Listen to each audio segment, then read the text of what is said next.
Happy Monday, my friends. Welcome back into another edition of Prime Sports World. Hope you all had a very good weekend. I'm, of course, your host, David On Point. Right there, my co-host, Mr. TJ Hopkins. And on today's episode of the show, we're going to be breaking down Week 15 of the National Football League so far. And I got some bad news for you. TJ, unfortunately, the Chicago Bears are not going to the Super Bowl. I've been saying that for 3 weeks. I was wishing it into existence, but obviously we were bamboozled. No, you were bamboozled. Yeah, that's true. But yeah, please like, share, and subscribe to the podcast. We can bring you guys basically daily content to bring you guys all up to date. Including tomorrow, we'll break down Monday Night Football and week number 16 in our preview and prediction show. Thank you very much for checking us out. Let's get right into it. Let's talk about Thursday Night Football. The day, basically the game that was responsible for Brandon Staley no longer being the head coach of the Los Angeles Chargers, as they were down 42-0 at halftime, and they ended up losing this game 63-21. Easton Stick made his first career NFL start. He did throw 3 touchdowns. Why are you looking at his stat line? You maybe think that this had a chance to actually win this game, right? 23 of 32, 257 yards, 3 touchdowns and a pick. I mean, you look at it, it's like, yeah, okay, that's fine. But yeah, they had 4 turnovers in this game. I think 4 fumbles, a pick 6, and they got ran out of the building. Yeah, all of their turnovers were short field turnovers, so the Raiders didn't have to march down the field to capitalize on the turnovers. They usually happen in plus territory, like 2-3 plays later, touchdown Raiders. And like you said, it was 42-0 in the blink of an eye. And it was just like looking at the Chargers, it's like, yo, there was nothing they could do. There was nothing they can do. Like, I understand firing Brandon Staley, but Brandon Staley ain't out there he's not holding on to the ball. Right? Like, he's not the one giving up the fumbles. The pick 6 was just like one of the most beautiful defensive plays you'll ever see. in your Man, in your life. Like yeah, man, that's and not he like that ain't got nothing to do with Brandon Staley or that Kevin. was wild, dude. Like he must have known the play call or something because he Yeah, jumped like that route so that comes early. down to watching film, right? That comes down to watching film study, and all that good stuff. Like I understand, like firing Brandon Staley, I get it, but Brandon Staley went out there fumbling the ball. That it's just like the timing of the like the timing of the firing is just what you call it, like that ironic. Like Well, I mean, this was probably like this was always going to happen, no matter how the season ended. Probably, but yeah, when you fumble the ball 4 times, 5 times, you lose 4 of them. You would get one of your own fumbles back. Yeah, it was just not a good performance. Quentin Johnson, I think, had his first NFL touchdown in this game. So shout out to second, him. Second? Okay, my bad. yeah. But yeah, it's just fumble, like just bad play. And yeah, I mean, the Brandon Staley firing was eventually inevitable once we realized the Charger season was going to go the way that it was going. But nobody thought the Las Vegas Raiders could hang 63 points on any team this season, let alone a team that was supposed to be one of the teams that were rumored to have it be like a Super Bowl contender. Because at least when like the Dolphins hung up 70 points on Denver earlier this season, you kind of were like, yeah, okay, that offense is pretty elite. But they only had like 300 yards of total offense in this game. It wasn't like they were going up and down the field. Like Aiden O'Connell's numbers are like 248 yards and 4 touchdowns, 378 total yards. When the Dolphins scored that 70-seamer, they had like 700 yards of Yeah, offense in that game. they was moving the pill. But it's like I said, bro. It's like when you turn the ball over and in the positions that they did, like like I said, the Raiders had to go 3 plays at like 3-4 plays at the most to capitalize off those turnovers. Like yeah, like I said, they were all short field turnovers. Like like the Chargers couldn't get like they couldn't get to the Raiders side of the foot of the field, and it was just like basically it was the Raiders doing what they were supposed to do, and it's also ironic how like the game before this when they couldn't get anything. Right, like they were the laughing stock of the league. Like in today's NFL, you lost the game 3-0, and in the words of Michael Jordan, I took that personally. And you score like you go from scoring 0, like from not scoring to scoring 63 in the span of In 4 4 days. days. 4 days. So yeah, pretty impressive stuff there for the Raiders. Yeah, Brandon Staley. Obviously, what do you think his like? What do you think like is going to epitomize his tenure as the Chargers head coach? Like, I always kind of feel like what could have been.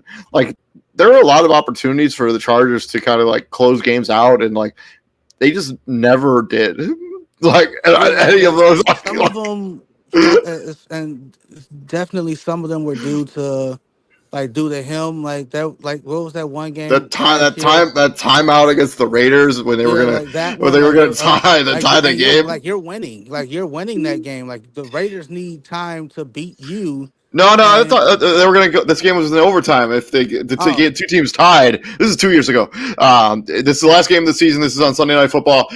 If the Chargers had just it seemed like the Raiders were just going to let this game end in a tie, overtime. Both the teams would have gone to the playoffs. right. Brandon Staley calls a timeout as the Raiders were semi-driving, and the Raiders were like, okay. You want to do that? That's fine. They went down the field, kicked the field goal, not eliminated the Chargers from the playoffs. And then Yep. last season, they're up 28-0 in that game, and they ended up losing that game to the Jacksonville Jaguars. There are all those Yep. games against the Chiefs where they had leads in the fourth quarter or even in under 2 minutes and could not seal the deal. Just a lot of gambling as a coach, and just bad decision making, not kicking field goals, and not going for it on fourth down constantly. Like, Yeah, it was. Yeah, it was just bad. It was just bad. yeah, so we'll see what ends up happening for Brandon Staley after this. I imagine he'll get a coordinator job at some point. He's still a highly respected defensive coordinator, but yeah, I don't think he'll be a head coach in the NFL anytime soon. But I could be wrong. Moving on from this game, swinging into Saturday football as college football is now done on Saturday, so the NFL has swooped in for all that marketing share. And the Cincinnati Bengals win a wild game here. They scored 21 points in the fourth quarter, including an insane T. Higgins touchdown to send this game into overtime. Bengals win 27-24. Bengals kicked the game-winning field goal in overtime. Jake Browning continues to be a really nice story for Cincinnati as he's 29-42, 324 yards, 2 touchdowns and a pick. Joe Mixon got the pay dirt again this week, and T. Higgins had those 2 touchdowns that I referenced, including if you haven't seen the video of the second one, it's quite the spectacle. And Ty Chandler got the start there with his name is Madison being out for this game. 23 of 132 over the century mark, 101 touchdown. I think his first game over 100 yards rushing for him. And Nick Mullins, 2 touchdowns, 2 picks. He was just fine in this game. And Jordan Addison obviously had 2 touchdowns. Yeah, welcome back, Justin Jefferson. This was also his first game back off of hammy injury. Technically his second game back because he did come back and play last week briefly. They don't count. Dude got knocked out. Like that was like first quarter. That was some Aaron Rodgers stuff. Like that was like, hey, I'm gonna play 4 plays, and all of a sudden, oh, I'm out. No, well, fair enough. This one, this was like, this was wild. This one was mad entertaining. It was what was it? How can I describe it? Like for some reason, it always felt like the Vikings weren't gonna like. Not that they were gonna lose, but it always felt like the Bengals were just right there. Like the Vikings couldn't put them away, if that makes sense. Yeah, I mean they never had a lead higher than. I mean they had a 14-point lead in the third quarter. Cincinnati scores that touchdown. They scored 2 touchdowns in a row there. And they basically knot up the game. And then since Minnesota goes up, and then that crazy T. Higgins touchdown, and that's kind of the rest of all she wrote really for. Because they were never able to put them away. I mean, they are up 14 at one point. They're in the third quarter, and Cincinnati willed them way back into this game. And this is where Izzy would come in with prevent defense prevents wins, because and I never understood that either. Is you've been playing defense a certain way the entire game, and with 2 minutes left or a minute and some change left in the game, you just said, "All right, I'm gonna stop blitzing. I'm going to play basically shell coverage, nothing cheap, nothing deep."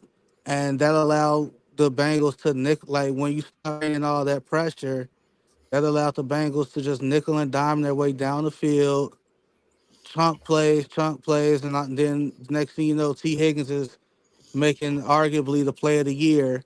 Yeah, like that touchdown is wild. Like it's so well done.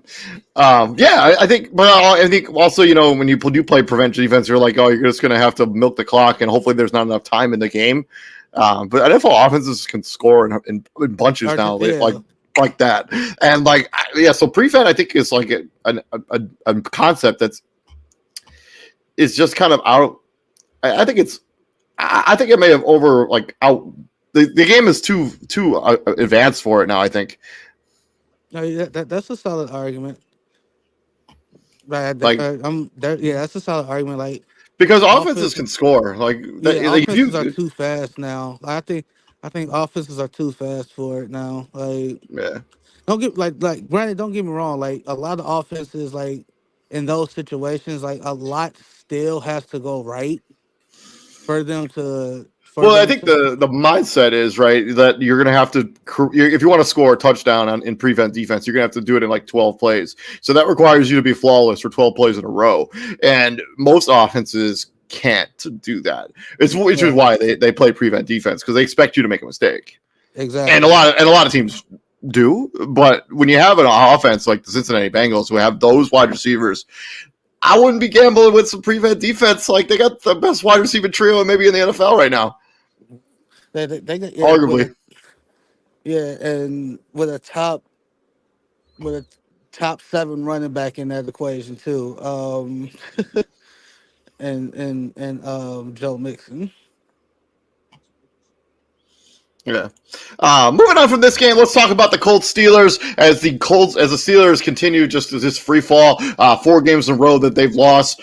They lose this one 30-13 as Gardner Minshew threw for 3 touchdowns. Trey Sermon got the start for the running back position for the Indianapolis Colts, 17 carries for 88 yards. And Michael Pittman Jr., was knocked out with a concussion. But before that, he had 4 catches for 78 yards. DJ Montgomery, Mo Alley Cox, Zach Moss all had receiving touchdowns for the Indianapolis Colts. On the other side, kind of an up and down performance here from Mitch Trubisky, 16 of 23, 1 touchdown, 2 interceptions. He also had a rushing touchdown, and Deontay Johnson caught the lone receiving touchdown of this game for the Steelers as they fall 30-13. It almost takes them out of playoff contention. Yeah, I was not expecting the drop off to be this bad in Pittsburgh. Like I said, they lost four out of the last five. This game in particular, it was like, hey, good start. Like Mitch led them down, got a touchdown. I think they were up 13 nothing, Uh, yeah, or 13-7, at least for thirteen sure. seven, something like that. And it was then all of a sudden the coach just said,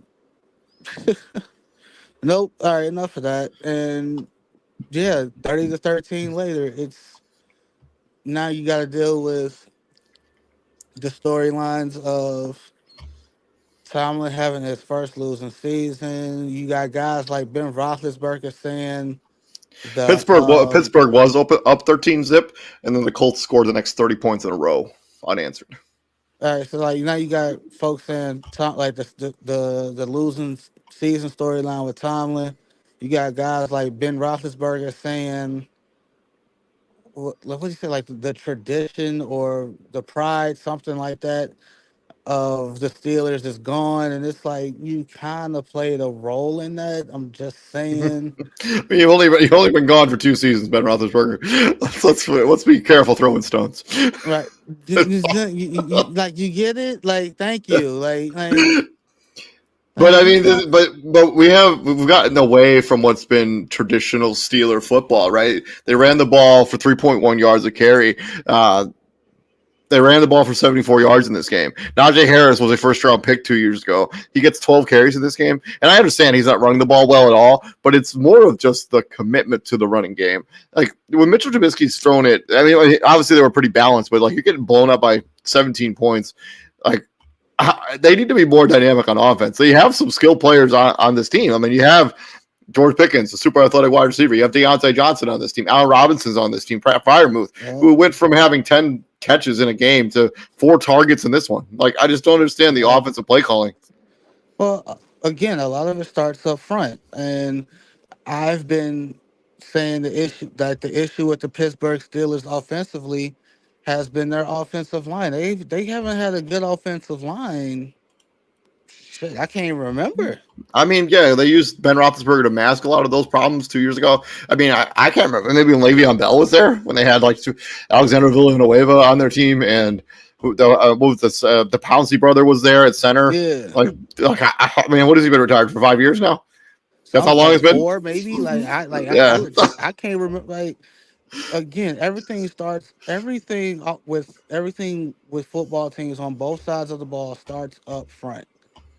If the guys up front are bad at their job, then guess what? You're gonna have a bad team on both sides. So like now, Mr. Trubisky gets benched. Mason Rudolph is starting next week. Oh man, we all seen this movie before. We've seen this movie before, so I mean, look but at it, bro. Like, The Steelers got to win 2 more in order to avoid the losing season. Actually, just 1 more. So hopefully they're able to do that because I like that having that Mike Tomlin record. Moving on for the Saturday nightcap, we got the Detroit Lions putting the beat down on the Denver Broncos. There's also going to be a theme here, beatdowns on this weekend in football. There were many of them. But let's start with the Detroit Lions and Denver Broncos, 42-17. Russell Wilson, just not really all that good in this game. 18 of 32, 223 yards and a touchdown. Samaje Perine led the team in rushing. Russell Wilson had the lone rushing touchdown. Jerry Jeudy actually made a show up in this game. 3 catches for 74 yards, including a 40-yard long. And little Jordan Humphrey had the 1 receiving touchdown for the Denver Broncos. On the other side, Detroit Lions, Jared Goff bounced back in a big way off that loss against Chicago. 5 touchdowns. Jameer Gibbs went over the century mark. David Montgomery punched in 85 yards. The Sun God had a touchdown. Probably the offensive rookie of the year, Sam Laporta, had 3 touchdowns in this game. And Jameer Gibbs also had a receiving touchdown as he had 2, 1 in the air, 1 on the ground. And the Lions just took care of business in this game. yeah, they so much for this being a good game, right? Right. Like, Man, this is one of those games where it's this like game was over at halftime. Like I went to like an ugly sweater Christmas party, and like after I don't think I watched a second of this game after halftime. It was like, all right, I was like this game was so hyped because of how good Denver's been playing, yeah. and it's like they're playing good. Detroit's kind of stalling right now. It's like okay, it's one of those games where it's like something's got to give, and it's like are the Detroit Lions gonna go back to the team that they were at the start of the season, or is Denver gonna be the team that they've been since losing, since allowing 70 points to be put on their head, and it was the latter. Right, like Detroit had no resistance from Denver in this game. It was just like you ever like the big brother situation, like little brother wants to play the game, and it's just like no, dude, like you don't like no, I'm not letting you play the game. And all of a sudden you just let him play so he can shut up, but you end up beating his ass just because like I told you I would like I told you like I told you no. Yeah, the Detroit Lions took care of business in their own building. I think they clinched a playoff spot with that victory as well because everybody else in the North lost, including our next team, the Chicago Bears, swinging into Sunday afternoon football. Hmm. Bears up majority of this game, up 10 points going into the fourth quarter, and they end up letting the lead slip away and losing this game 20-17. Joe Flacco continues to be just ageless. I feel like he's going to be like 80 years old, still playing in the NFL, still throwing 80-yard bombs with that arm strength he still got. Obviously, he threw 2 touchdowns, 3 interceptions. This is also the third game this season that the Bears have won the turnover margin 3-0, or up by 3 turnovers and still Hmm. lost. Yeah, Uh, they've also man. had they've also had win chance percentages over 90 in all 3 games and lost all 3 games.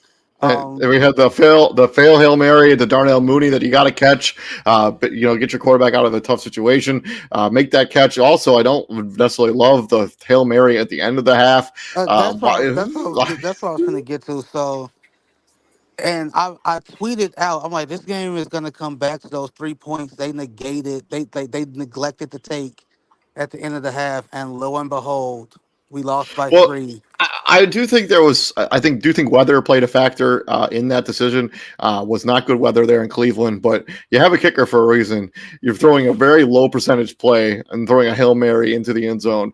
Real Uh, quick, what is Justin Fields' stat line? Does it say 2 picks? yeah, one of them's going to get corrected, I imagine, at some point because he I clearly he, hope he so. clearly he clearly didn't catch it. Like I would imagine the NFL will fix it at some No, point. like what? This is all right. Away from the game, real quick. I'm tired of Justin Fields not getting the calls he fucking deserves. I'm tired of that shit. You know how many roughing the passer calls Justin Fields has generated this season? Probably none. None. Zero. You know how many late hit penalties he's generated this season? None. None. How the like? It's so frustrating to watch him get like he got hit late on that Hail Mary. No call. Nothing. But then you see you see a quarterback like Josh Allen barely get touched, and he gets a roughing call. I don't know how many clips, how much screen time or whatever the Bears have sent to the league officer saying like, hey, my guy is getting hit. Y'all not protecting him. They say they do it, and the league officers do absolutely nothing about it. I'm sick and tired of Justin Fields not getting the fucking calls he deserves. But yeah, Joe This is Flacco, ridiculous. Justin Fields, 1 touchdown to 2 interceptions. Roshan Johnson got the starting running back, 5 for 36, and DJ Moore, 4 for 52. Cole Kmet caught the lone receiving touchdown for the Bears. As he just caught a beautiful, Mhm. beautiful pass and catch from Justin Fields. And And Joe Flacco, 2 picks to 3 interceptions. Jerome Ford, 8 for 20. Amari Cooper, 4 for 109. David Njoku had 10 catches in this game. He was targeted 14 times. mhm. Noted to the Bears. You may want to check him. I was just saying. Like no, David and joke. Like first off, the other like his touchdown, I'm calling the question on that because yeah, he got the toe down, But did that heel land out of bounds? Like, how was that not like? Oh, they're like, oh, that's a touchdown. Like, we like really? I could have sworn that the whole thing had to be in bounds. But like, it is what it is. Um, the touchdown, the Cole Komet touchdown. Do you like? Yeah. Do you see the magic Justin Fields had to do just to get that touchdown? Because like, really, you see that? You like y'all saw that, right? Like It was nice. no, It's like it was clearly it was it was messy. It was messy. It was two 12-man penalties on the two 12 men on the field penalties by Cleveland, and a false start by Cole Komet, which pushed the ball back to like the 12, and it's just like he has to elude Miles Garrett, buy time, and then throw a dot to Cole Komet. All for that to work. Stop saying Justin Fields only scored 3 points off Bears turnovers. He scored 10, you dumbasses. He scored 10. The offense accounted for 10 points of the 17. Shut like I understand y'all want Fields out. Y'all rolling with the narrative that Fields sucks. He's 8-26 as 8-27 as a quarterback. He 19 to 40 and 166 yards is bad. Is 1980s bad. So we're just gonna ignore the 50-yard bomb that Robert Tyan dropped. We're gonna ignore that. We're gonna ignore the drop that Tyler Scott had. We're gonna ignore that. Like you said, we're gonna ignore the Darnell Mooney Hail Mary drop, which I understand it's a Hail Mary, but he had it. So like that's literally 200 yards extra right there because he hit Robert Tyan in stride. I mean, yeah, I mean, if the Bears need to put better players around Justin Fields, like it just in general. But let's just move on from that game. Let's talk about the Tampa Bay Buccaneers and the Green Bay Packers. Man, I'm telling you, man, if the Bears could have held on to that game, they were trending in a direction like where they could have easily made the playoffs. Everybody that needed to lose outside of the Rams did. It just. But Tampa Bay goes into Lambeau Field. They win 34-20. Baker Mayfield has the first ever perfect passer rating by any player, any quarterback ever at Lambeau Field. Mm, 4 touchdowns for him. Rashad White continues a strong season for him, 89 yards on the ground. And David Moore, Mike Evans, Rashad White, and Ko Keefe all had receiving touchdowns. And Jordan Love had 2 touchdowns and 0 interceptions. Aaron Jones returned from injury, had 53 yards rushing. And Tucker Kraft and Jaden Reed, who also is having a really strong rookie season at the wide receiver position, had a hmm touchdown for the Packers as Tampa Bay just did what they wanted. Yeah, everything came up Tampa this game, bro. Like it was like again, like is Baker Mayfield is a quality starting quarterback in this league, right? The the knock against him is that like what you had in Cleveland, and you somehow couldn't put Cleveland over the hump. Like you had perfect everything in Cleveland, and it just didn't work. All right, now you Well, like you, now you get he never had Mike Evans in Cleveland. So, never had Mike Evans. That is true. I mean, that is a nice thing to have. That's a great thing to have.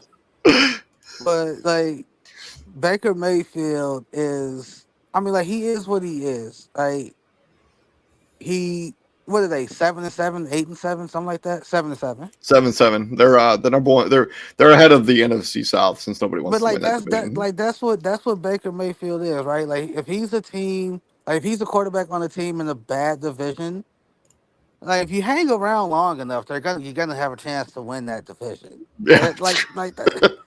That's what Baker Mayfield is. Like he balled. I will give him that. He balled. A perfect passer rating in Lambeau Field as the visitor. That just doesn't happen. No, it's never happened Like before. He's the first visitor to ever do that.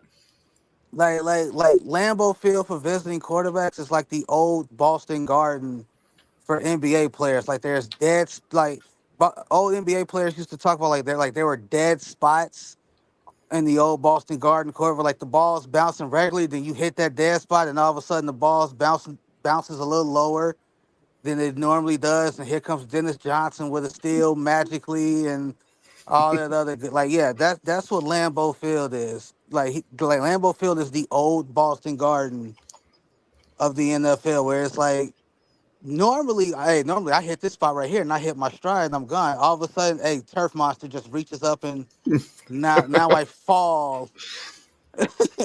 So yeah, Right Baker now, the Mayfield hit again, and this pretty much takes the Packers out of playoff contention as well, as they fall to 6-8, losing 2 in a row. Sorry, Packer fans, you're with us, hanging out in the offseason. obviously I think they were still what you call it, like emotionally. I think they were still emotionally in New York because, like I said, Well, like when Tommy DeVito and his agents give you the business, that's what happens. The Italian Sports Hall of Famer. okay. Moving on to this game, we got the AFC South matchup, and shockingly, Derrick Henry did not have one of his classic games in this game against. He ran for 9 yards on 16 carries in this game for the Tennessee Titans as they fall to the Houston Texans. And Case Keenum actually, Davis Mills got hurt on like the first play. 23 of 36, 229 yards for Case Keenum, a touchdown and a pick. Will Levis came in and threw an interception. Tajay Spears was the leading rusher for the Tennessee Titans, like a Houston team that usually gets feasted on by Derrick Henry, not in this game. There's a new administration in town when it comes to the Houston Texans. They get the game-winning field goal by Kai Fairbairn. They win 19-16 in overtime. Devin Singletary, who's been a really nice pickup for the Houston Texans this season. Many people thought Dameon Pierce was going to take another step forward. He just hasn't. Devin Singletary has been good for them. 121 yards, and Noah Brown, lead receiver for the Houston Texans. Yeah, this game left. Well, this game also knocked the Tennessee Titans out of playoff Yep. contention, and it left more questions about Derrick Henry than ever before. Like they're asking the question of, is this the end of his reign in Tennessee? Well, Like, I mean, maybe. I mean, I don't know. I don't have his contract in front of me, but anytime if you run for less than a yard a carry, that's not well, ideal. it's not that his contract's up. They're talking about trading him away. So like that's where we're at with Tennessee. Well, I mean, this is a Titans team that's clearly going to be going into some sort of rebuild. I mean, Will Levis has been a nice story, but they're still not winning a lot with him as the quarterback. I mean, Derrick Henry is a strong asset. Like running backs aren't even close to what worth whatever they used to be. But if you can get like a second or third round pick for him, I think you do that. I don't know. I think it's just, for me, it's hard. I think it'll be hard for me to see Derrick Henry playing football in somebody else's uniform that's not a Tennessee Titan. Well, unfortunately, all the greats, they've ended up playing somewhere else. I mean, even CJ2K, he didn't finish his season in Tennessee. But he also only had that one great season. I was like, hey man, that was a really great season. It was. I'll give you that. I mean, he got his nickname for a reason, but yeah, he didn't finish his Tennessee. I mean, he was also excellent for them other seasons, but like 2,000 yards is 2,000 yards. Like when you run for 2,000 yards, that's kind of like, however unfair it is, that's the new standard you set for yourself. So yeah, it doesn't matter that he ran for 1,000 yards each of the next 4 seasons, like but he didn't run for. It wasn't 2,000. And yeah, he finishes off his career we played for the Jets for one season. He played 3 seasons in Arizona. So somehow, it's just however unfair it is, it's like, hey, you ran for 2,000, you better at least get close to that. But yeah, this is a good win for a Texan team playing without their starting quarterback and CJ Stroud. Just a gutsy victory for the Texans. And this is a game they probably lose last year. Yeah, I don't know, maybe not. Maybe not. No. They lose this they lose this one. And it allows them to stay in the driver's seat in the AFC playoff picture, as they are now, I think, the 5 seed, right behind. I think they might be the 4 seed or 5 seed, right behind the division leaders, Jacksonville Jaguars. And it also sets up for a pretty interesting matchup between those two teams. I think in a couple weeks. Yeah. Moving on from this game, we got another beatdown. We got to quickly get through as the New York Jets got absolutely clam basted by the Miami Dolphins, 30-0. Zach Wilson played all of 11 snaps before he went out with a concussion. Hopefully, he's doing okay. Trevor Siemian came in, didn't play any better whatsoever. He threw 2 interceptions.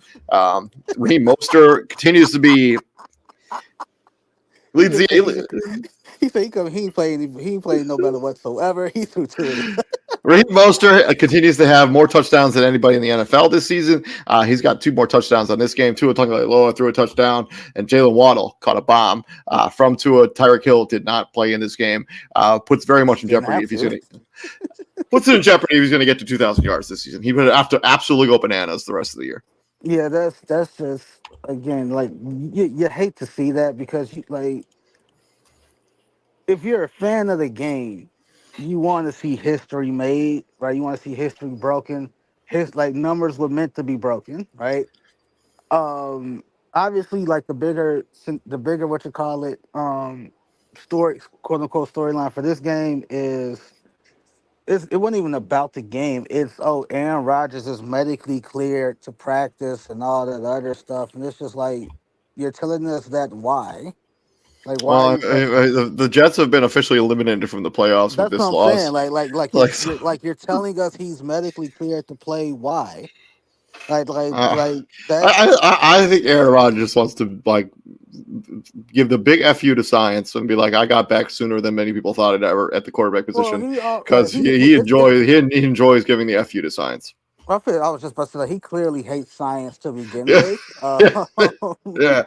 Let me go to his darkness retreats and do hallucinate drugs in the off season, like Aaron Rodgers thinks.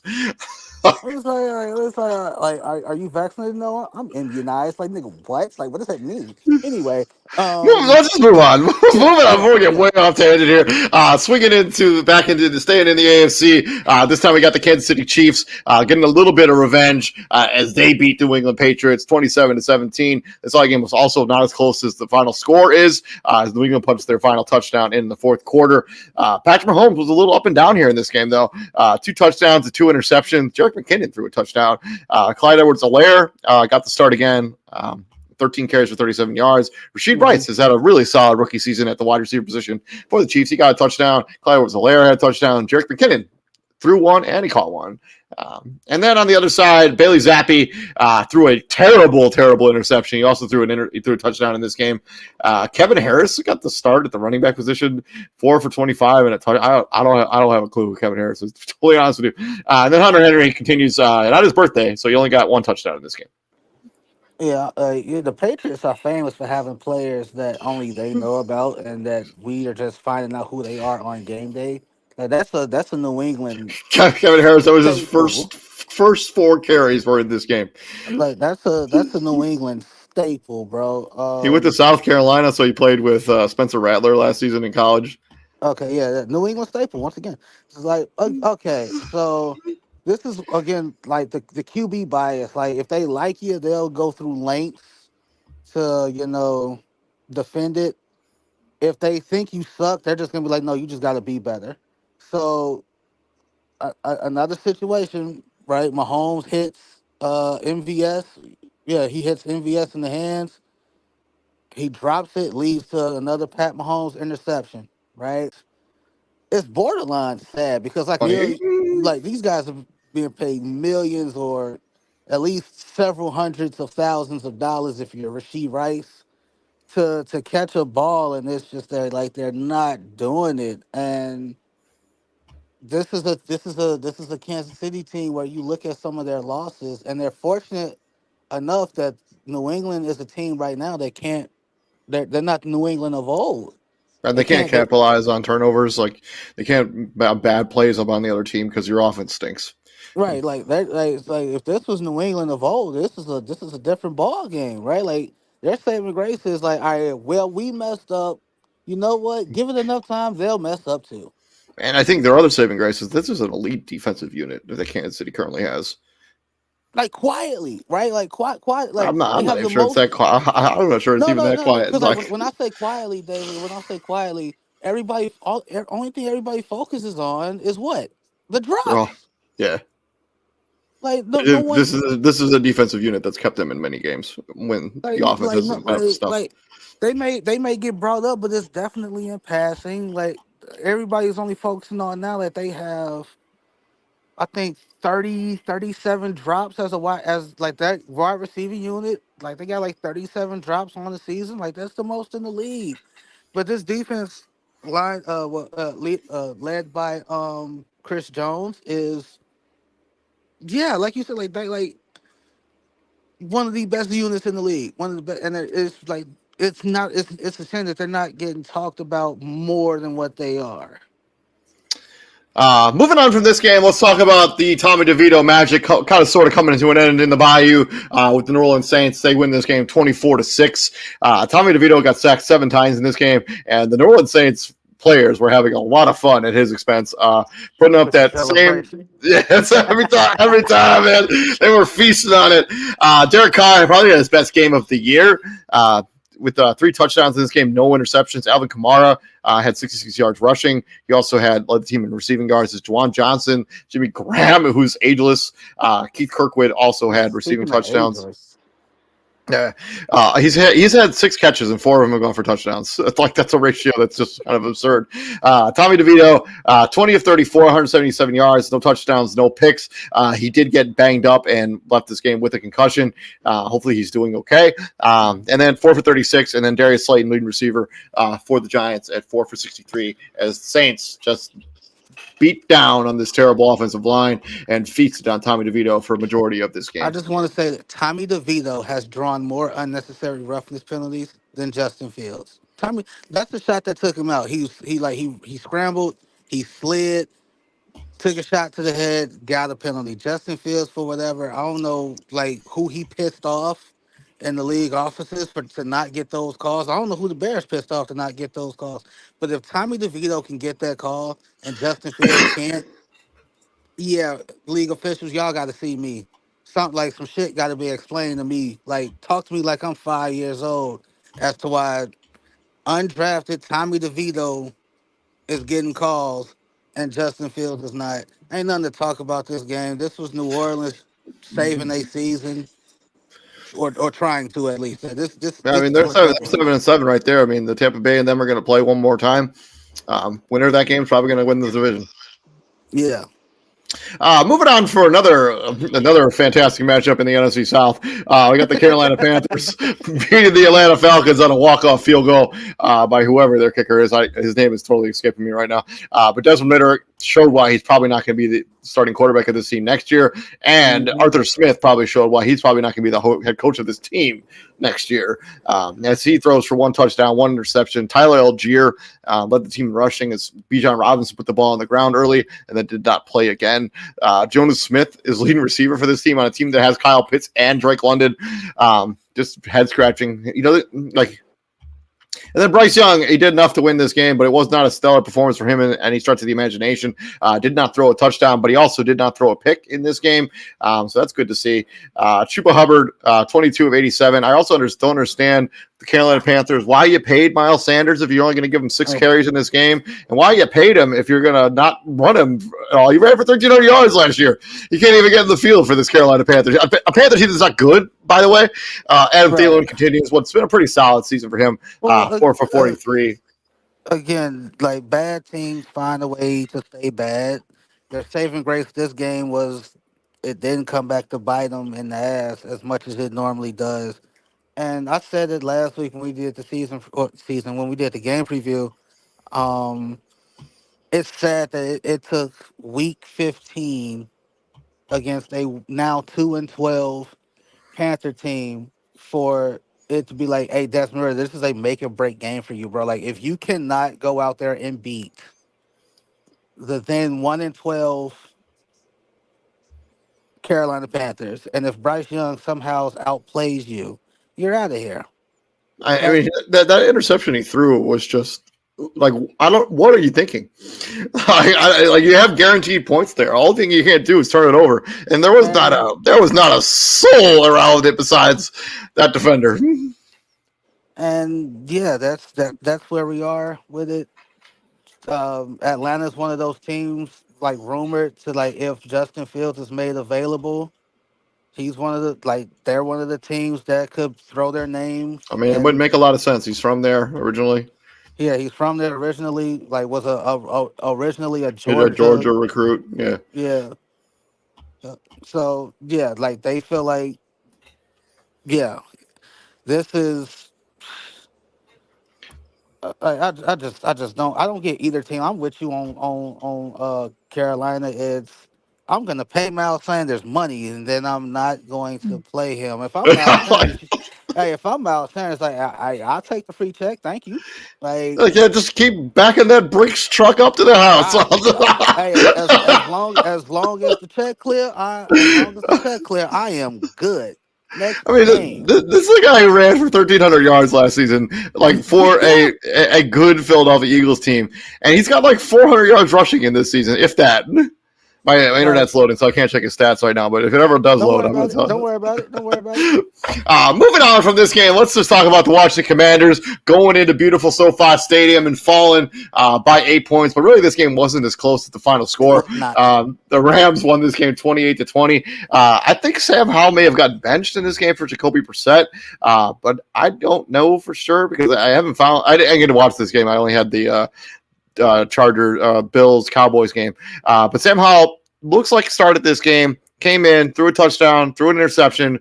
He was wildly inefficient, missing 15 of his passes. Jacoby Brissett came in. This may be after the game was way out of reach. Maybe they just threw Jacoby Brissett in. 8 for I didn't. 10 I with two didn't. I can't touchdowns. tell you.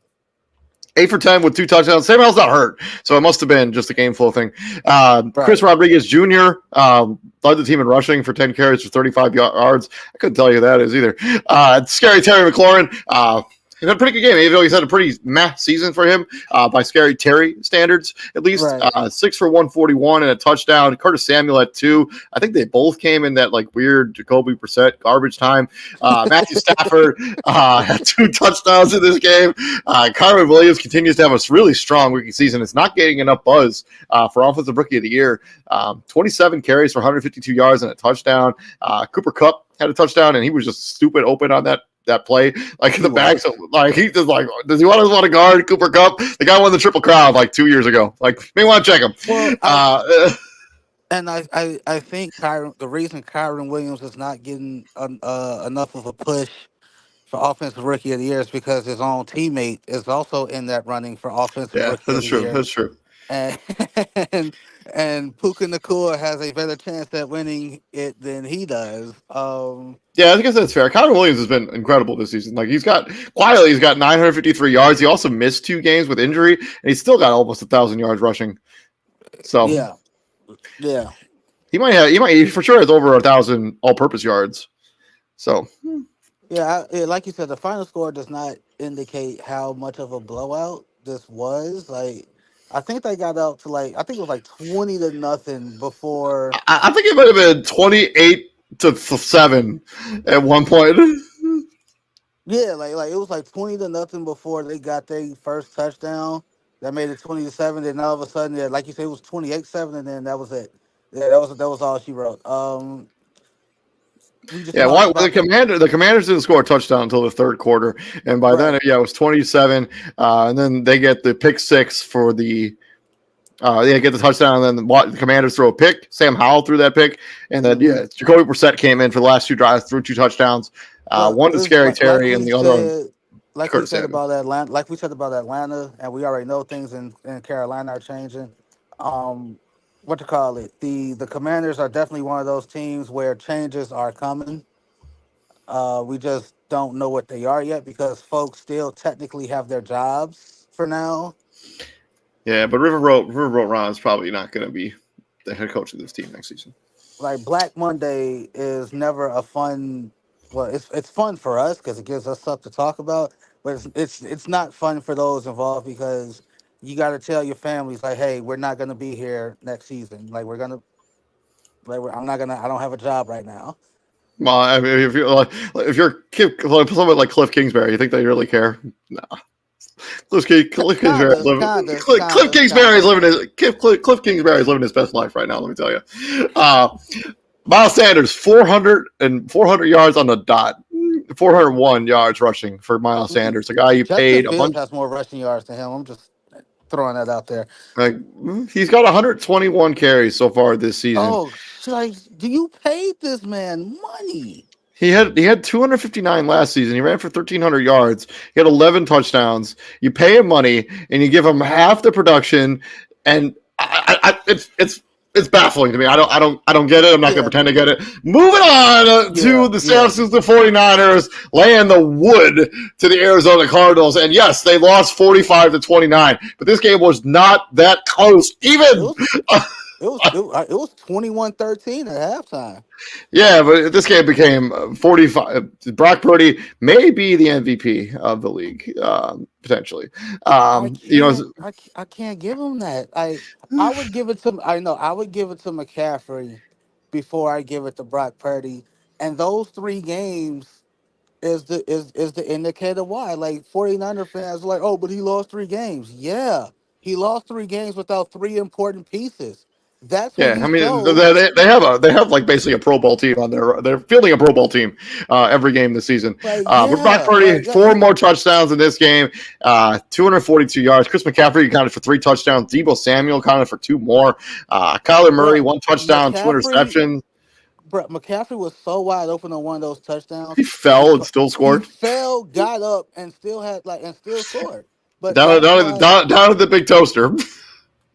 yeah. But that's why I got to give him the MVP award to McCaffrey, because like yeah, he was gone, Debo was gone, Trent Williams was gone, and that's when you say that's when it was Brock Purdy's time to say I don't these guys don't make me better, I make them better. And Yeah, but I mean, that one game he lost was that Cleveland game where he put them in position to win that game. Jake Moody just missed the kick. Like, don't matter. Hey, if he's that guy, you know what? It doesn't come down to a field goal, right? I It doesn't I come. It doesn't. I think we're nitpicking just a smidge there because at least that one game, I think he didn't play well against the Vikings. He didn't play at all well against the Bengals. He didn't. But I mean, he's been on an absolute tear, and I think when it's all said and done, it potentially could be him having the MVP. Nah, I gotta give it to McCaffrey. Like they just, for whatever reason, like don't. I feel like if they give it to him, it's because of what they turned the MVP award into, right? Like McCaffrey's breaking records too, and Yeah, true. he has like the fourth best odds to win MVP. That's ridiculous. That's like that's utterly ridiculous. Moving into another game where a guy probably lost his opportunity to win the MVP with this performance in Yeah, Buffalo, as Dak yeah, Prescott did not play well in this game at all. 21 the Cowboys as a whole didn't play well in this game. Not just Dak Prescott, the whole team didn't play well. 21 of 34, 134 yards and a pick. But everybody's talking about James Cook because he just had a absolute he had a masterclass. day. He He had a had day. 25, 179 yards, 7.2 yards per clip, one touchdown on the ground, one through the air. And Josh Allen threw the ball 15 times in this game for 94, not even 100 yards, and they still won by 21 points. And 21 points, the game wasn't that close. It wasn't. Like Buffalo just impounded their will, and this is also a team that nobody wants to make the playoffs. With Buffalo. Yeah, like who does Buffalo? We'll find out tomorrow. Like whoever Buffalo's plays next, you're hoping, you're praying that they lose that game. They play Like the you are. Chargers next on Uh, Saturday night. damn. Never mind. Never, never I mind. mean, the only game that they can dip in, but they need a lot of help because they don't have any of the tiebreakers against any of the teams that they trail. But the teams that they trail are the Colts, the Texans, the Cincinnati Bengals, all with backup quarterbacks. All with backup quarterbacks, and So I mean, I don't think it's out of the realm of possibility that Buffalo could easily like they're talking about on the broadcast that like they need all this help. I'm like, how do they need all this help? They need a overachieving Colts team, an overachieving Texans team, and a Cincinnati Bengals team without their starting quarterback to lose. One of those three teams. You don't think that's going to happen? Please. funny as hell. Yeah, this like James Cook. Even Cleveland. I mean, they're 9-5, but Wacko for Flacco is their quarterback. You don't think that he could like remember that he's 38 years old tomorrow? Probably he Yeah, could. no, like their defense, like kind of like what happened in Chicago that same game. the defense is not going to be able to bail them out one more time. Like it's just like, hey, just get one more stop, just give me one more opportunity, and one of these days, the defense of Cleveland's not going to get it. It's not going to be, hey, I Yeah, need one more stop, and but it's back not going to happen. No, but but this back game right here, this like game, this back to this um, game, it was I evident early. It was evident early what Buffalo wanted to do, and they did it. And that because like that first drive, like they marched. It was methodical. It was a lot of James Cook. It was like James Cook was mad at something and he took it out on the Dallas Cowboys.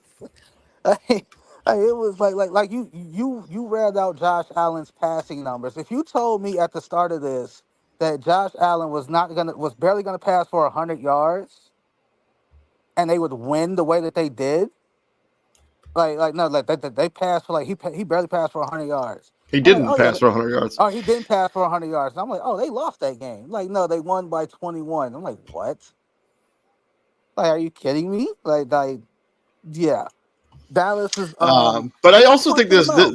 this They got also punched has in the mouth. exposed maybe a problem for the Dallas Cowboys, because yeah, they're like they're not built to have teams have sustained drives where they are like running the football down the throat, because this is a team that's built for edge rushing pressure, and this is a team that has to play with the lead. And when you don't have the lead, those pass rushers get negated a little bit, and I think that could be a major problem going forward, especially if they pull like San Francisco at some point during the playoffs. I mean, that could Hmm. be a. I mean, we already seen what happened the first time, Right. so. Yeah. It's kind well, it's kind of like we see in the San Francisco losses or the Philly losses when you bully the bully and the bully has to respond to being punched because like you see it all the time, right? Like in like the cliche movies, the bully never punches, like gets hit first. You get what I'm saying? They do the hitting first. So Buffalo came out 2 drives and they hit him first, and it's like, all right, Dak, how are you gonna respond? And don't get me wrong, like it was like they had drives where they were moving the ball, but they just couldn't eventually, like they just couldn't capitalize on it. Yep. And End of this case. was a and this was another play where another game where we see a quarterback getting a roughing call that my quarterback doesn't get. I'm every time I see it, I'm gonna call that shit out because Dak Prescott's running and he's sliding and he one of the I forgot which Bills defender did Uh, it. it was Tyler Rapp. Yeah, he went Taylor high Rapp. and Taylor. He went high and like Nick Dak in the head, and he Dak got that extra and 15. then Martin. Actually, they got negated by that other You're penalty. and yeah, but, but you still got the first down, but it got negated because Zach Martin did what old linemen are supposed to do, and went to bat for his quarterback. Like, don't touch my guy. Nick didn't. moving on to the final game, we got Sunday Night Football. Another guy who probably should be in the MVP conversation is Lamar Jackson. Another pretty magical performance by him, especially on that like scramble, like throw it up for that first down. They ended up punching it on the next play. Lamar Jackson, 14 of 24, 1 touchdown, 1 pick. He was also the team's leading rusher with 97 yards on the ground. Also, thoughts out to Keontae Mitchell, the rookie running back for the Baltimore Ravens. It's going to be put on a season-ending EIR. Hopefully, he has a speedy recovery. Gus Edwards had that Did bone they rushing touchdown. say what the injury was? Or we still waiting on that? I think we're still waiting on it, but he's been placed on IR. I will take a look at it in a second. Isaiah Likely had the lone receiving touchdown for the Ravens, and Trevor Lawrence under duress for Maury of this game. 264, 1 touchdown. Trevor Lawrence also the leading rusher for this team. Jamal Agnew caught all of his passing yards in one 66-yard bomb. This offense was super bottled up for the entire game as the Ravens were not playing around in Duval Yeah, County. if you're the Jacksonville He tore his ACL okay, for damn. Keaton Mitchell. If you're the Jacksonville Jaguars and Trevor Lawrence, sorry about that. Like people just like to drive fast past my house. Um, if you're the Jacksonville Jaguars and Trevor Lawrence is your leading rusher, it's probably not a good day at the office for you. Yeah. Um, When your leading receiver is Jamal Agnew, no when you're right, disrespect. when your leading receiver, no disrespect, is Jamal Agnew, who is primarily a special teams guy. It's probably a bad day at the office. It's not ideal. When you got defenders chasing Lamar Jackson and they finally get him, but before they get him, he gets rid of the ball and it's a touchdown or a first down. When the hot mic picks up them asking how the f did you do that, it's probably not a good day at the office. Um, with that being said, like yeah, this if there was a team that like folks are like we're at the stage where like folks are pretty much like chalking up the 49ers as the NFC representative in the Super Bowl, right? So these sports shows, these debate shows are asking which AFC team can beat the 49ers. And a lot of people are saying the Baltimore Ravens. Granted, Baltimore has to get through their side of the conference first, right? Like they gotta beat the Kansas City, they gotta beat a Cincinnati or whoever else is in their way. Well, I think the nice part, right? They're probably only going to have to beat one of those One of those teams. teams, right? Like that's the Like, like, like like unless Buffalo makes it to the AFC Championship game, which I mean, actually the way things are shaking out, they may have to play Buffalo in the first round if Buffalo does make the playoffs, obviously. all right, and yeah, this is 23-7. Yeah, it's Lamar. It's Lamar being Lamar, right? And if you're on the other side, like if you're, because like you got those folks out there that just don't like Lamar Jackson for whatever reason. If you're on the other sideline and you see you see Trevor Lawrence, and then you look across the way and you see Lamar Jackson, you pull Trevor Lawrence to the side and be like, "That's a effing MVP." That's where you want to get to. Like Lamar Jackson has carte blanche over his offense. He can run whatever he wants to run. He can make whatever decision he wants to make because he's earned that. Like again, they want to crown the next guy so bad. They were so ready to crown Trevor Lawrence after that comeback against the Chargers, right? They were Yeah. so ready to do that. And like now, like Trevor Lawrence has been very underwhelming for I mean, I majority of mean, I this mean, season. I mean, that's what happens when you go from playing a last place schedule to a first place schedule. I mean, That obviously, your too. your strength of schedule obviously improves. Also, their division has been better than most people thought it'd be. Um, Nobody thought that they'd have three teams in the playoffs at this point in the season.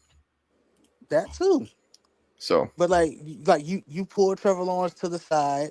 You have your own little private film session with him, and you like matter of fact, you do like you do a 3 hour session. That's like you go back and you watch the entire game, the entire like your offense versus their defense, and your defense versus their offense, and like every time Lamar Jackson makes a play, you say that's a effing MVP. That's what an MVP does. Because there is no Calvin Ridley in Baltimore. There's no Calvin Ridley in Baltimore. Calvin Ridley would be the best receiver in Baltimore. he would be. Right? Like come on, man. Like, come on, man. Like that that's like you pull him like we've seen Lamar Jackson multiple times make chicken salad out of chicken, you know what. But man, especially on that play that the highlight just keeps seeing showing over and over again on ESPN, where he just like slips out of that tackle and he throws a pretty probably an ill-advised throw, I think, to Isaiah Likely. The guy catches it anyway. So I mean, like, I think in the film room, you're probably like, man, probably not the best decision, but when it works out, right? When it works out, it works out. But we'll see what ends up happening. We got Monday Night Football here kicking off here just in a few minutes. I'm taking the Philadelphia Eagles. I need a big performance out of Jalen Hurts. You already know I'm why. taking the Seahawks. I think Jalen Hurts is battling some flu bug, and yeah, Yeah. give me the Seahawks. I'm taking the Eagles. We'll be back here tomorrow to break down Monday Night Football and to give our preview and our predictions for week number 16 at the National Football League. Yes, Thank you very sir. much for checking us out. Please like, share, and subscribe to the podcast. I'm David Huffman and my co-host right there, Mr. TJ Hopkins. And TJ, what we do here at the Prime, my friend. we bring the heat, and we could. I don't mind a little heat. Like we can use a little, just a little bit. Like hey, wind, just calm down, just a little bit, just a little bit. Man, I came home from work. I worked like a weird shift. I started at work at 3:30 this morning. I came home, Oof. man. I passed out for like 4 hours. Like You I did. passed like as you were supposed to, dude. Like, are you kidding me? I don't usually like take naps in the middle of the day, but I was just spent. No, no, no. Hey, like you know my work schedule. Like, hey, I'm I'm Yeah. I'm, I'm taking a nap during the middle of the day. We'll be back here tomorrow. You guys all have a good night. Stay safe out there. I'll see you later, TJ. See ya.